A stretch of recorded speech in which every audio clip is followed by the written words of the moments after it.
Buenos días, esperamos que este audio devocional sea de mucha bendición. Hola, ¿qué tal? José Prado les saluda y deseo que se encuentre bien allí donde se encuentra. Estamos en Efesios capítulo 4 y quiero recordarle que capítulo 1, capítulo 2 y capítulo 3 nos habló en cuanto a la posición en Cristo. Capítulo 4, 5 y 6 nos van a hablar de la práctica. Y ahora estamos acá en el capítulo 4, verso 9, que nos va a decir la palabra de Dios lo siguiente. Y eso de que subió. ¿Qué es? Sino que también había descendido primero a las partes más bajas de la tierra. La ascensión de Jesús de la tierra al cielo lo podemos ver en Hechos capítulo 1, versos 9 al 11, donde Él está reinando para siempre a la diestra de su Padre. Pero Jesús había descendido primero, se refiere a esa encarnación de Cristo, dejando el cielo y naciendo de la Virgen María, cuando Él baja del cielo como los hombres para sufrir y morir en la tierra. Él baja a las partes más bajas de la tierra, también podría significar de que Cristo descendió al Hades, allí entre su muerte y resurrección.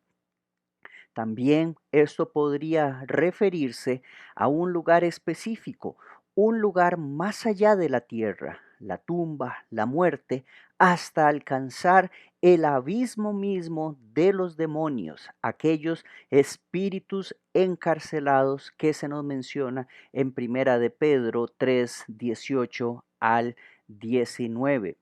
Y en el verso 10 dice, el que descendió es el mismo que también subió por encima de todos los cielos para llenarlo todo.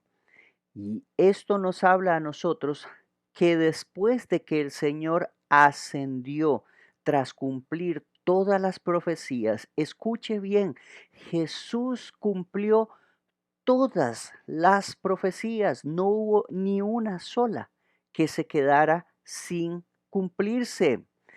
Jesús entonces termina toda la obra redentora, toda la obra que el Padre le había encargado que hiciese.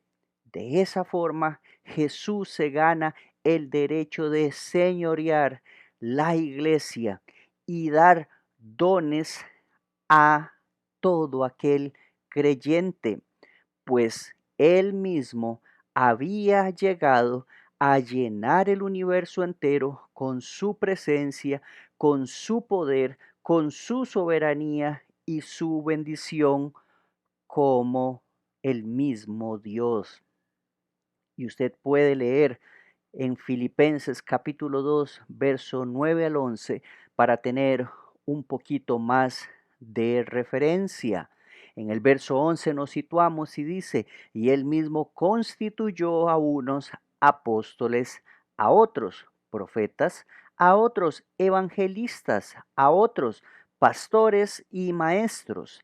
La palabra apóstol significa enviado, como un embajador que lleva un mensaje y representa al que lo envió. Y los requisitos fundamentales para haber sido un apóstol era, en primer lugar, ver al Señor y ser testigo ocular de su resurrección, como lo enseña Hechos capítulo 1, verso 22 y Primera de Corintios capítulo 9, verso 1. En segundo lugar, la característica para ser un apóstol era ser dotado de dones, señales milagrosas. Hechos capítulo 5, versos 15 del 16, usted lo puede ver. En tercer lugar, era necesario haber sido escogido por el Señor o el Espíritu Santo, como nos lo enseña Mateo 10, 1 y 2 y Hechos 1, 26. Y después nos sigue diciendo los profetas. ¿En, ¿A qué se refiere? Se refiere en el sentido estricto a aquellos quienes Dios daba una revelación directa para que los que comunicasen fueran enviados los mensajes a los hombres. Nos muestra también el texto de los evangelistas. La explicación más fácil es predicadores de las buenas nuevas, o sea, el evangelio.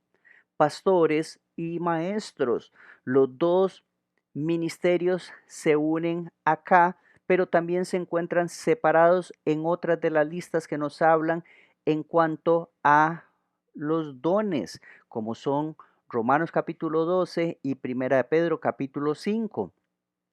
El contexto lo podríamos entender como un solo ministerio, que es llevar el liderazgo de la iglesia. El pastor, aquel apacentador que se le identifica como un siervo que está sometido al gran pastor. Nada en el servicio de Cristo se deja al mero juicio humano o a la elección propia, ya que el Señor de manera providencial determina en el lugar donde cada creyente ha de servir en el cuerpo de Cristo con el don que ha sido capacitado. El verso 12 nos dice, a fin de perfeccionar a los santos para la obra del ministerio, para la edificación del cuerpo de Cristo.